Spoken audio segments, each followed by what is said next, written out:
Welcome everybody. We are here in the finals of the eSpot Billiards and Arcades live LAN tournament. We have a powerhouse of a final. It's a privilege to witness. We are watching NOVAstalife in the bottom going up against Blur, the Terran in the left. TVT, very cool last game. Thank you to eSpot for being absolutely bamfing everything that is called StarCraft. I am tQzander, and along with me is... Thundertoss. Yes. So now, Starlife did actually lose the first game. So right now, Blur is up 1-0. Starlife is really. He's really got to watch out for the economy of Blur because Blur just defended with a very early expansion and then just steamrolled over everything Starlife has. As Starlife is trying to go for more of a finesse harassment style instead of the whole "I'm going to kill everything" style. Yeah, Blur just did a really nice job last game of playing really safe and really economic. That's part of the reason why we actually see diversity in TVTs, because it is possible to defend yourself with a variety of builds so well that you actually can get that higher econ, get higher um, into the tech tree, and have different unit compositions. So right now, TVT is actually one of the favorite mirror matches, even though, dreaded Terrans. Yeah, I mean that's the thing about TVT is it's got so many interesting aspects that the other mirror matchups don't have. PvP is 4 gate versus 4 gate with the eventual Colossus if you defend the 4 gate. ZVZ is great. I really like ZVZ when it gets to macro games, but before the macro game, it's still decent because it does have a lot of intense micro with the Zerglings and the Banelings and everything like that. That it is incredible to watch two really high level Zerg players because it's so back and forth. It's so if I can get one more drone, I could actually win. It's so interesting in that respect. But TVT is just variety upon variety. You get the tanks, the Vikings, the positioning. So many amazing aspects of TVT are not in other matchups. Yeah, you actually see a lot more unit diversity. You can see Hellion Marine, you can see Marine Tank, you can see Banshee, you can see Tank Viking, you can see that. Viking Banshee. Yeah, it's just a lot of diversity.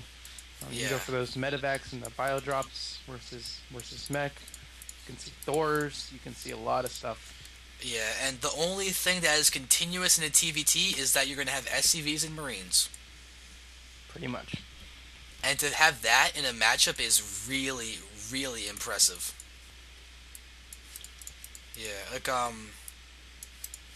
you don't really have, and the only thing, if you look at variety in the other mirror matchup, it's you have a guaranteed units, multiple guaranteed units from in Zerg. ZVZ is always guaranteed Zerglings upon Zerglings upon Zerglings, and what? Okay, I got messaged by a friend right now who just said, "You're so handsome." Weird.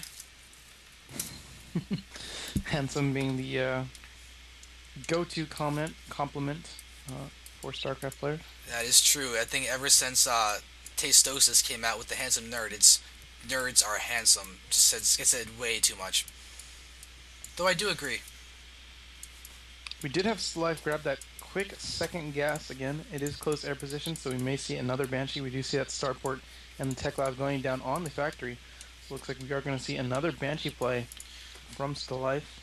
Yep, and it'll be very interesting to see how it plays out as Blur did go for. Oh, excuse me, I just burped. For a very fast command center again. Yep, almost identical builds here. We do not see that engineering bay down yet, I don't think. But he probably will have it down in time. Since it is close air positions, he may suspect Banshees since they are so good. It's going to be a little tight though, as Life's Banshee is actually, I believe, going to finish before any chance of. Oh, but it gets scanned. Very nice timing on that scanning. We'll see if what Blur decides to do. There is the engineering bay going down ASAP. Engineering bays actually don't take that long to build. They're so fast. Yeah, I did not realize that they were that fast, but we're going to see. Wow, it's really fast. That is 35 seconds. That's no time at all. We got to see if how close it's going to be. The Banshee is going to be rallied directly into the, or not directly into the base, but it's going to rally in the direction of the base. We'll see if how Stalive decides to use it. He's going to build a medevac now, so only one Banshee before the medevacs are going to be coming out. So And here comes the first Banshee from Slife. Gonna get there before the first turret, but needs to focus down that first SCV. and not gonna get it in time. Yeah, that turret did finish, and Marine's coming in as well, so that Banshee gets thwarted with only one kill. That is not a successful Banshee. Yep. Luckily for Terran though, you can rush these high tech units, and they're still good. You're not actually behind. That is very true. That is very, very true. Life again getting supply blocked. We did see him get supply blocked last game as well. That's very uncharacteristic of him, especially this early into the game. Yeah, Very unusual for players to miss supply depots and around 40 supply. that is so true. Now, if you think about this, though, this has been a very long tournament. StarLife has been going through the winners bracket this entire thing, probably playing around with other people in while he's waiting for the losers bracket too. So he's had. Oh, this drop ship goes down with 4 Marines inside of it still. That was a huge trade for Blur there, trading a medevac and 4 Marines for just a couple shots on this Viking. I completely missed that. I feel kind of bad, but that's okay because StarLife's amazing. I think we'll see how it pans out. Anyway, what was I saying before? I don't remember.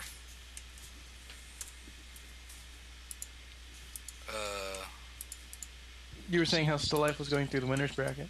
yeah. Oh, yeah. He's really. He could be very fatigued right now. He's been playing all day, and has been socializing as well as just playing StarCraft all day. So he's had a lot of brain power being used. Yeah, endurance really comes into play during these like land marathon events. So Yeah. So it could just be that Blur and Starlife are both very experienced players.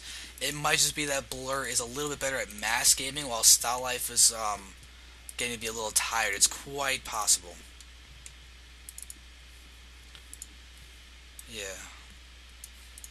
But now Starlife is just now beginning to mine from his natural expansion, while Blur is actually fairly well into his natural expansion. You can see that one of his Omega patches is actually below 1,000, while all of Starlights are over 1,400, which is a key mining difference. If you look at the spending tab, which is actually a really underused tab, you can see that in total, Blur has been able to spend so much money, either outmatching Starlife or being even with Starlife in every single tab. You can see he's got 1,000 more minerals and gas spent than Starlife has. yep, both players actually grabbing Stim and already have their siege tech up. But Slife looks like he's actually going to grab his gases pretty soon. Yep, there he goes. So both players now running on 4 gas. Yeah, though Starlife only has one guy in his third and fourth gases, as opposed to Blur, who has every single one fully